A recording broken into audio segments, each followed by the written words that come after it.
Could it be that the bakery is actually a big deal? Seems like it. Well, that could mean some money. My mother-in-law, Jessica, grinned. My husband, Mike, responded with a smile.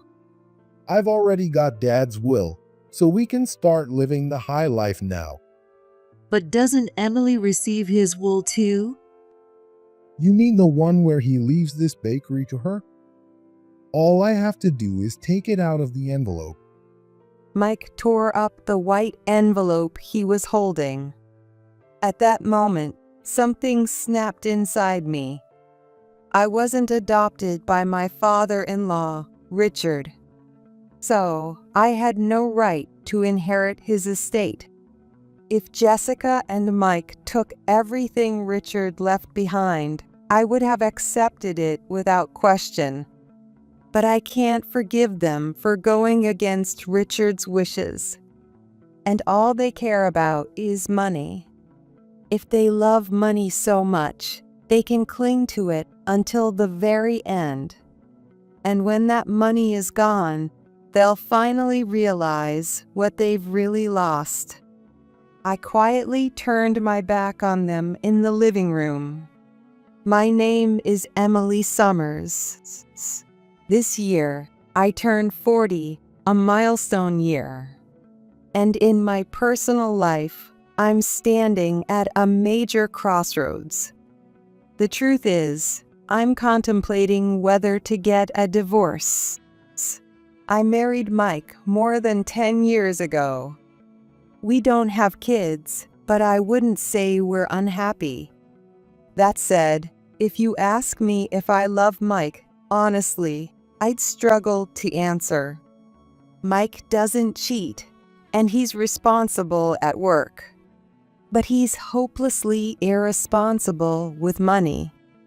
And when he's in trouble, he always relies on his father, Richard. A grown man shouldn't be leaning on his parents. Whenever I point this out to Mike, his mother, Jessica, steps in to defend him. A wife shouldn't be so bossy. What will Mike do when Richard is gone? As I watched over Richard in the hospital, I quietly sighed.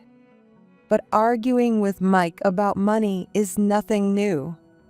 In fact, I've been noticing our different attitudes toward money for quite some time. Ever since we first met, I've had doubts about how Mike spends his money. For instance, before we got married, we once went to a shopping mall together. At one point, Mike suddenly stopped in front of a high-end store.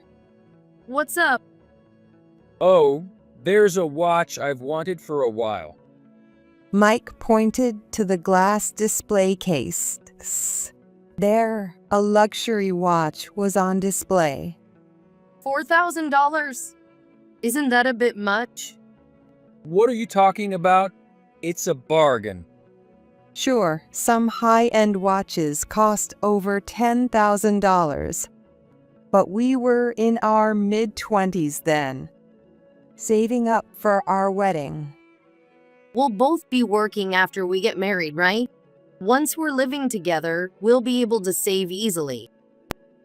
We'd be able to save more than when we lived alone. We can buy it once we've saved up. I tried to persuade him, but Mike just frowned. If I don't buy it now, It's just a little patience, right? We talked outside the store for about 30 minutes. Finally, Mike gave up. I was relieved, to say the least. Even after getting married, I planned to keep working. So I wasn't worried about us running out of money. But still, it's better not to waste money. Mike accepted my way of thinking. This would work out after we got married. Or so I believed. But on the day before our wedding, while unpacking boxes in our new home, something unexpected happened. I opened a box and found a paper bag I didn't recognize. This is Mike's? Yeah, that's right. Just take it to my office. I'll set up the fridge. Got it. With that, I carried the package to Mike's office.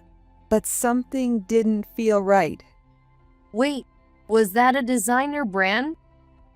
The image flashed through my mind. The bag had a logo from a famous international brand. Of course, I wouldn't be upset if Mike owned something like that.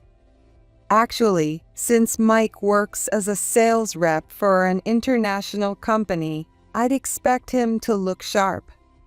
But for some reason, this time, it bothered me. So, despite feeling guilty, I decided to check the package. What? This is. Inside the bag was a luxury watch. It was the one we had seen at the shopping mall. I immediately confronted Mike. He stammered as he tried to explain. My boss told me I needed a good watch, so I had no choice but to buy it. Then why didn't you talk to me about it?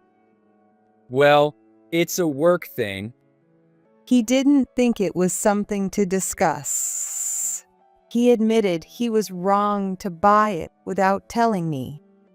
Mike gave such feeble excuses. Naturally, I was upset. But there was no point in arguing about it now. Just consult with me next time. In the end, that was all I said. But after that, Mike continued to make big purchases without asking me.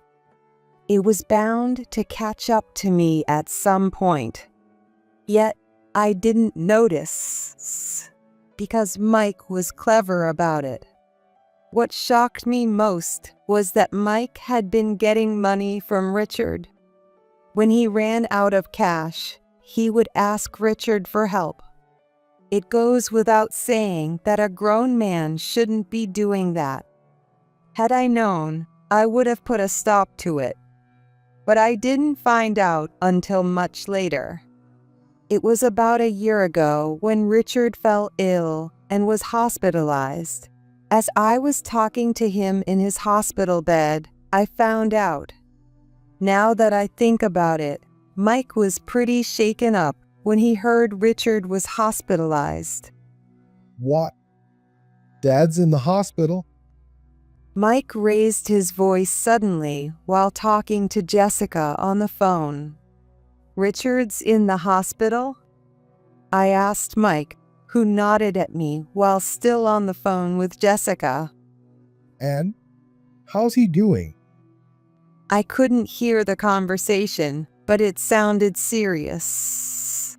When Mike finally hung up, he turned to me. Then, hesitantly, he said, I'm thinking of going back home for a while. "That sounds like a good idea." No, I mean, I want to move back and live with Mom. Mike's sudden words startled me. Sure, with Richard gone, I was worried about Jessica. But moving back to live with them seemed a bit too drastic.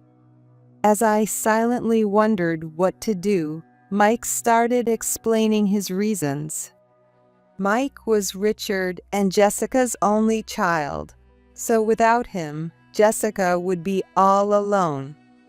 Also, Richard ran a bakery, and even while hospitalized, someone needed to manage the shop. But Jessica had little work experience and couldn't help much with the business. So, it made sense for either Mike or me to lend a hand. Mike said all of this. But what about work? If we moved in with Mike's parents, we'd both have to quit our jobs. That would defeat the purpose. I was thinking this, but Mike continued with a smile. Don't worry. I'll request a transfer. A transfer? Yeah, our company has a branch near my parents' place. Mike's company has several branches across the country. One of them happens to be close to his parents' home. If he got transferred there, he wouldn't have to quit his job. That's what Mike was telling me. But I can't do that. Right, your company.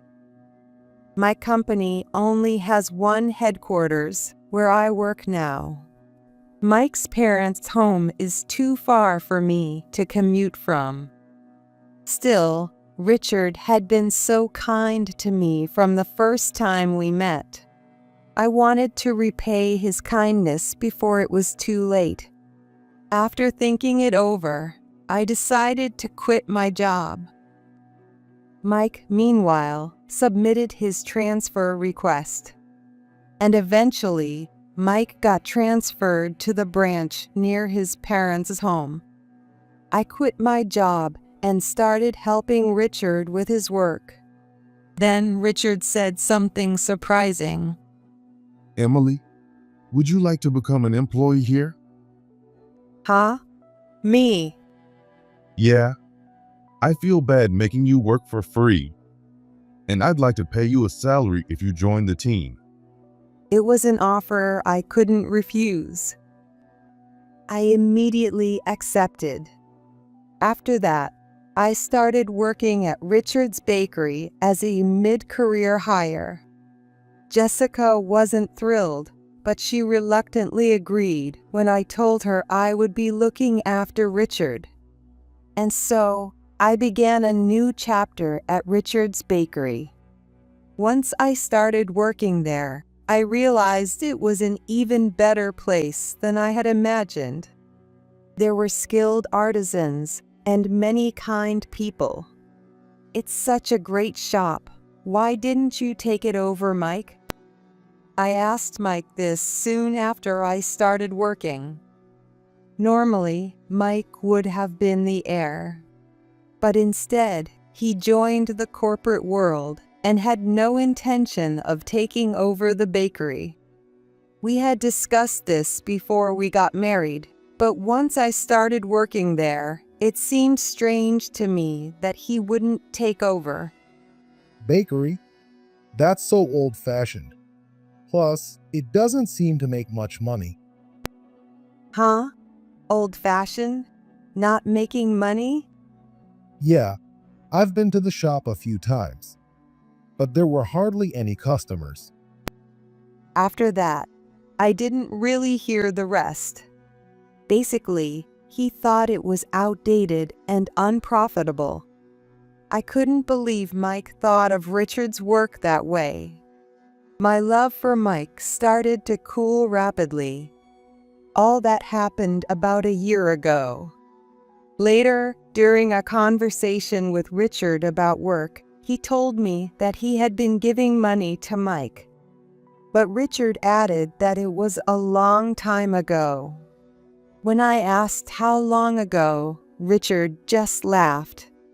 It's been years now. I think he just wanted to show off a bit after you two first got married. Apparently, Mike told Richard he bought those luxury items to impress me. Even though some details didn't quite add up, I didn't say anything to avoid burdening Richard. Not long after, Richard's condition suddenly worsened. It became difficult for him to talk. During that time, Richard asked me for a certain favor. Would you do this for me? I don't mind, but are you sure? Yes. Lately, I've been getting a sense of things, just by the atmosphere. Richard said this with a cheerful smile. That was the last meaningful conversation I had with Richard. A few days later, he was no longer able to speak. I asked Jessica and Mike to come visit him. What? Visit? I'm too busy. I had no idea what she was so busy with. Regardless, Jessica refused to visit Richard. And Mike, too, used work as an excuse not to go. Please don't say that. This might be your last chance. I get that, but I've got work. Mike just shrugged it off. I was absolutely furious. At this point, I could understand why Richard had made that request of me. I was completely done with Mike. I needed to seriously consider divorce. I was beginning to think about separating from Mike. Then, right after that, Richard passed away. My mind went blank. There were still so many things I wanted to ask Richard. I couldn't just sit there. I pulled myself together and started preparing for Richard's funeral. From the bakery, Richard's employee, a pastry chef named John, came to help. But for some reason, John and Jessica started arguing. What? Why does it have to be so flashy? Well, many people associated with the store will be attending, so. It doesn't have to be that big. It's not like the shop is paying for the funeral. It seemed they were arguing over the scale of the funeral. Jessica wanted to keep it modest to save on costs. On the other hand, John argued that considering the number of attendees, it should be larger. There's also the cost of return gifts. It's a lot of money, you know. Can't you understand that? We'll handle the return gift by providing some sweets. Leave it to us, the pastry chefs. What? You'll probably charge us for that too, won't you? We're not made of money. It was clear they weren't going to agree. I had no choice but to step in. Jessica, I'll take care of the funeral arrangements. Why don't you go rest? What? Are you trying to get rid of me? You've been married for a long time. It's normal to feel down. It would be best if she took a break now. I tried to persuade Jessica that way. She clicked her tongue softly and said to me, Do whatever you want, but I'm not giving you a penny more than what I've prepared. I'll cover any shortfall. I said that politely, and Jessica snorted. Mike, who was next to her, tried to calm her down and said to me, Sorry, can you handle it? I'll take care of Mom. That arrangement worked better for me as well. I entrusted Jessica to Mike. After that, John and I continued preparing for the funeral. Thanks to our efforts, we were able to hold a splendid ceremony. But the size of the funeral ended up backfiring. Many people attended, not just those associated with the bakery. There were also people from local businesses and even state legislators. Jessica and Mike were both stunned by the turnout. As the funeral came to an end, Mike asked me, Hey, was Dad famous or something? Richard was well respected by many people, and of course, the bakery is famous too. I had no idea. Mike seemed a bit down. Maybe he finally realized how great his father was. If he's feeling this way, maybe we don't have to get divorced after all. I was thinking about that while mourning Richard's passing. The day after the funeral, I went to the bakery to collect Richard's belongings. Back home, Jessica and Mike were busy preparing thank you notes for the funeral. I needed to help when I got back. With that in mind, I hurried home. I'm back. I called out as I entered the house. But there was no response. Wondering what was going on, I headed to the living room. That's when I overheard Jessica and Mike talking. Did you see who attended the funeral? There were even some big names. Yeah, I was shocked when a department head from one of our corporate clients showed up. Mike sighed. Jessica frowned as she continued. Could it be that the bakery is actually a big deal? Seems like it. Well, that could mean some money. Jessica grinned. Mike responded with a smile. I've got Dad's will, so we can start living it up now. But doesn't Emily have a will too? You mean the one where he leaves the bakery to her? All I have to do is take it out of the envelope. Mike tore up the white envelope he was holding. At that moment, something snapped inside me. I wasn't adopted by Richard, so I had no right to inherit his estate.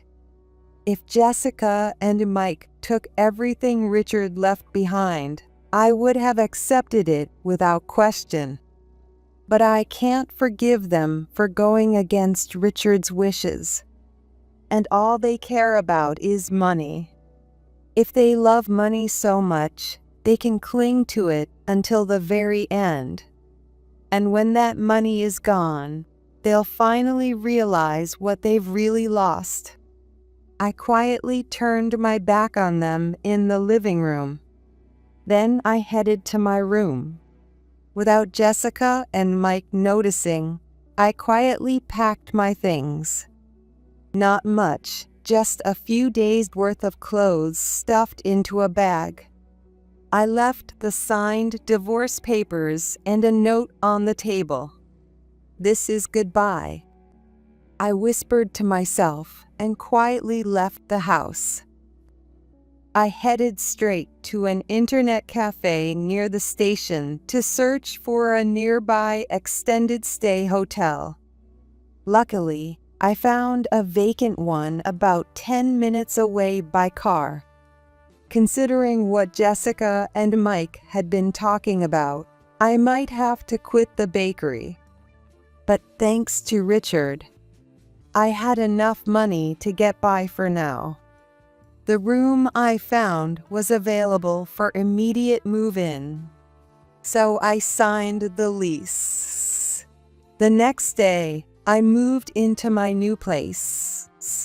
First, I needed to get Mike to agree to the divorce.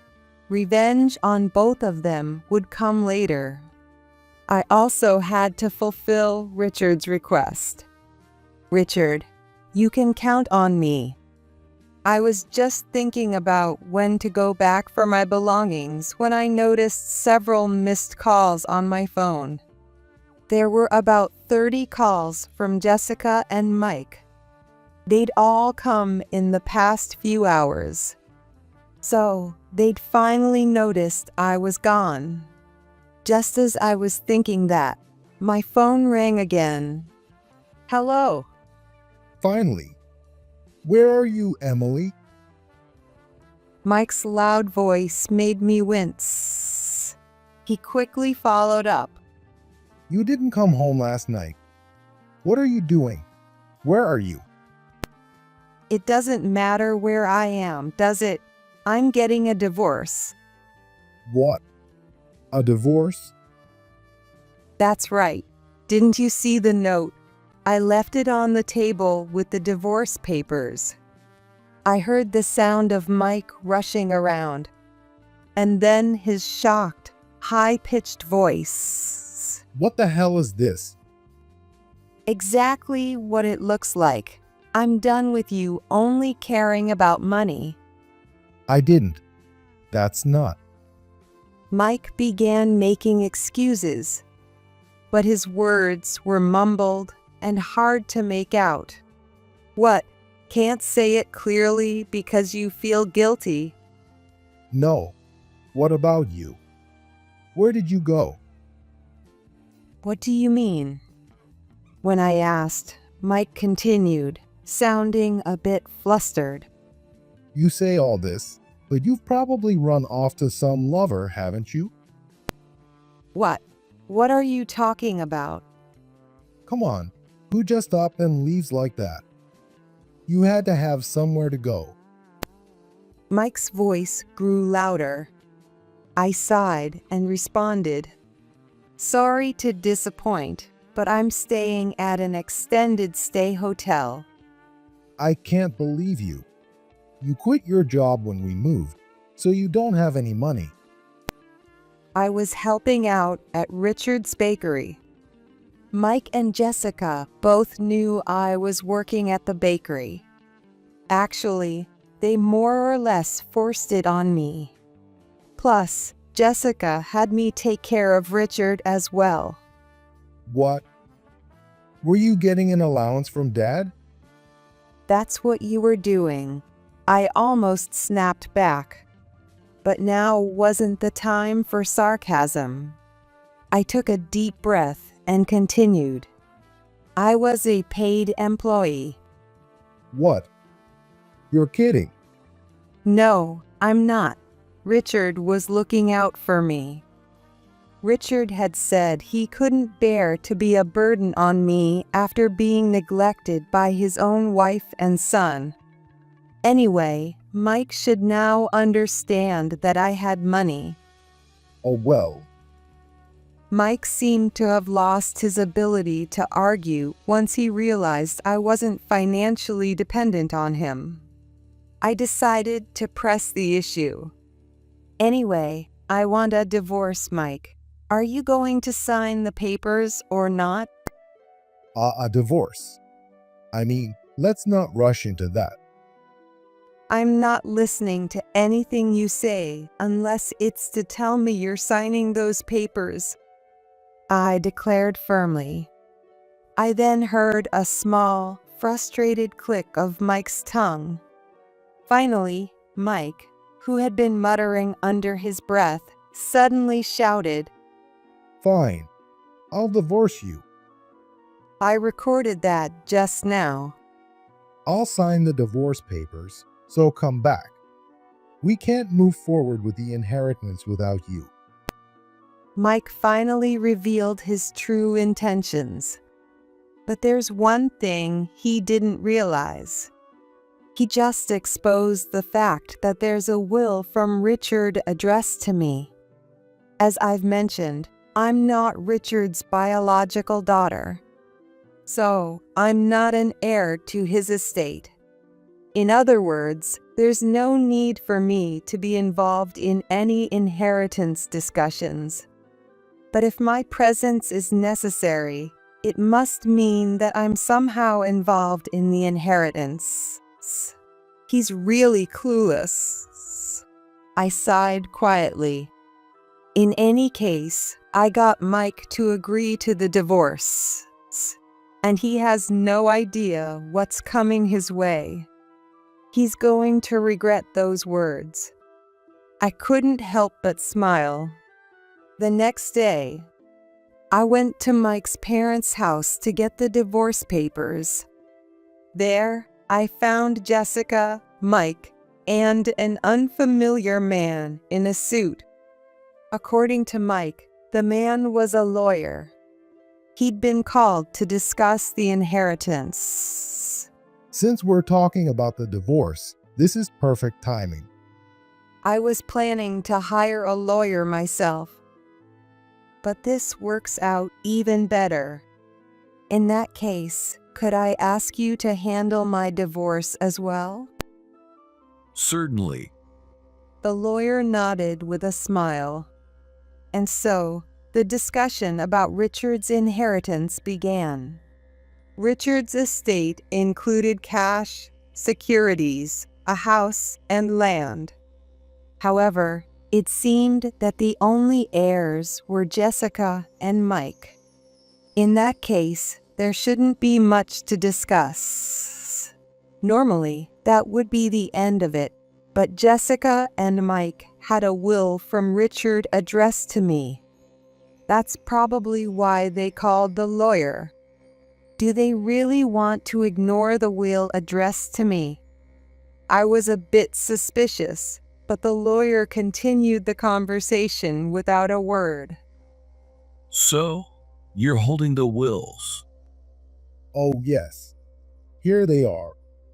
Mike placed 2 envelopes on the table.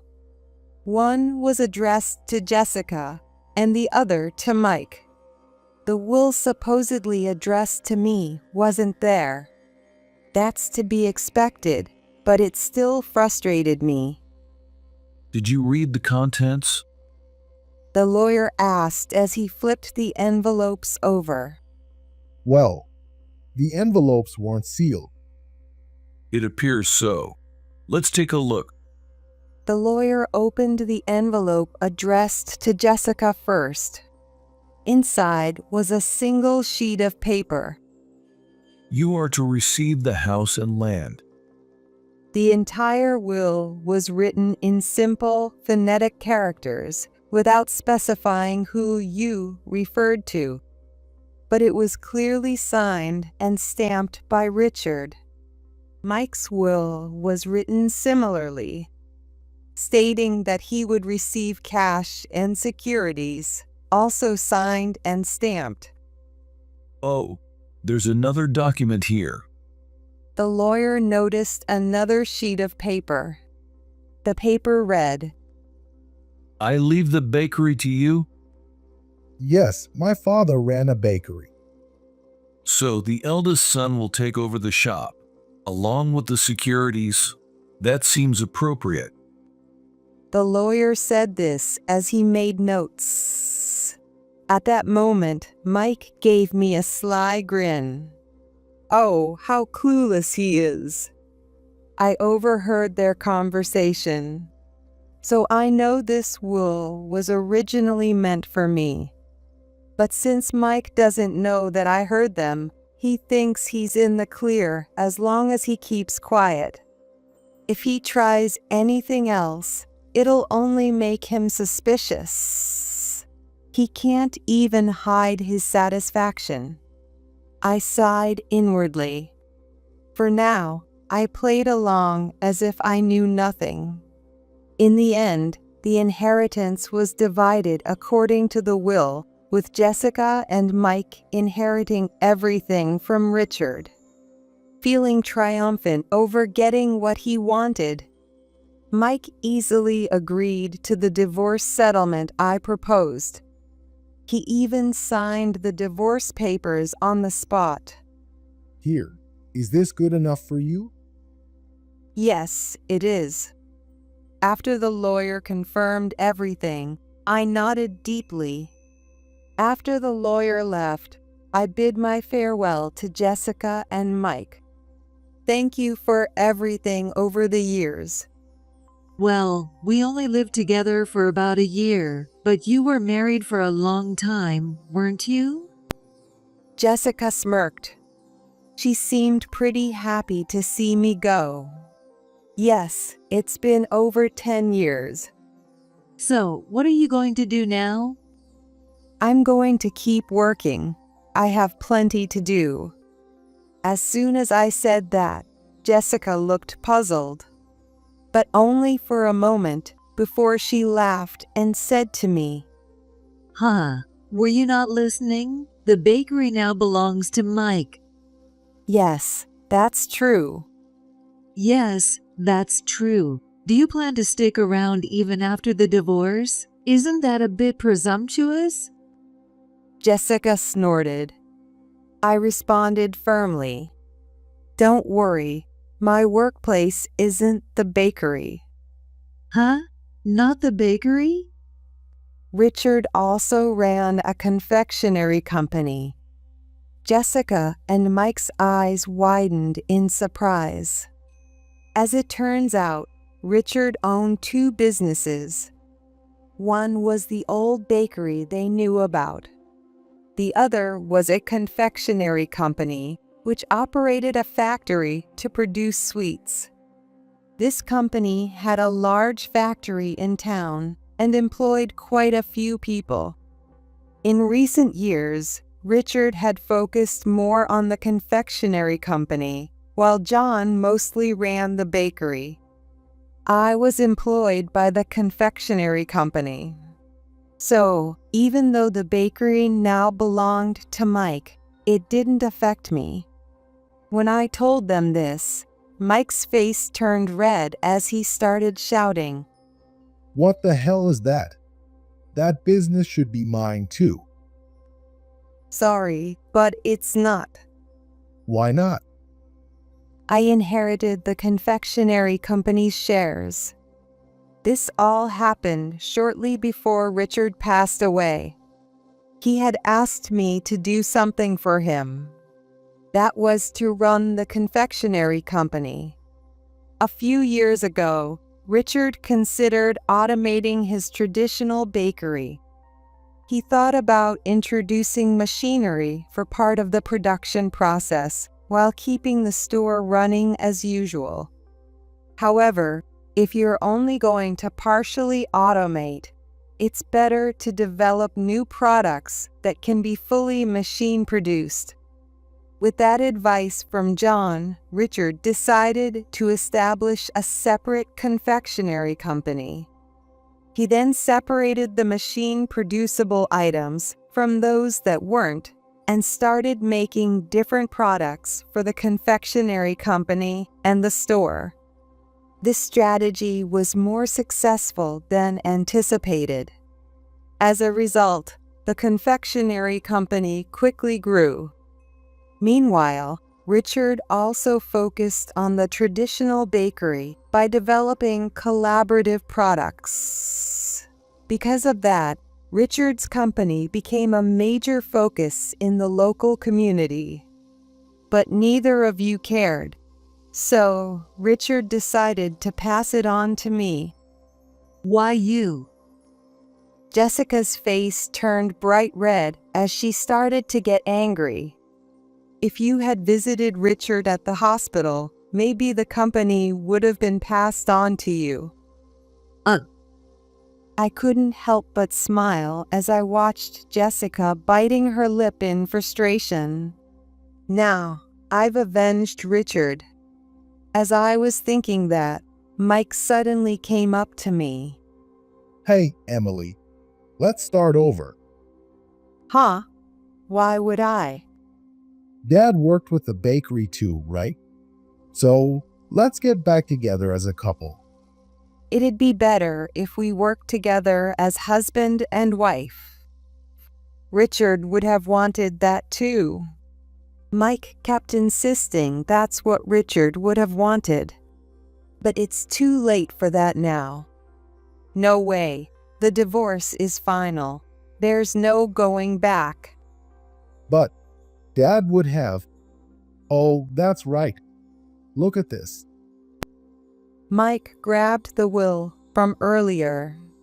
He held it out to me and continued. The part in the will about leaving the bakery, it was actually meant for you.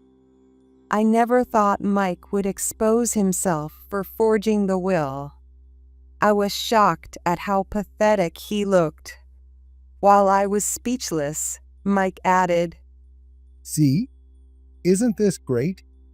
Emily, I'll make you an officer. No, the president of the bakery. Do you even realize what you're saying? Forging a will is a crime. Is this forgery or alteration of a will? I don't know what crime this falls under. But even just hiding a will is illegal. In any case, what Jessica and Mike did was illegal. Maybe Jessica realized that because she was just pacing around nervously by herself. Meanwhile, Mike didn't seem to care at all. He was desperately trying to defend himself, saying, I didn't really falsify anything. There's no name on the will. Then there's no way to know if it was meant for me. No, this paper was inside an envelope with your name on it, Emily. I saw Mike tear that envelope to pieces, so I believe what he did amounts to destroying a will. Just for that, Mike could be disqualified from inheriting anything.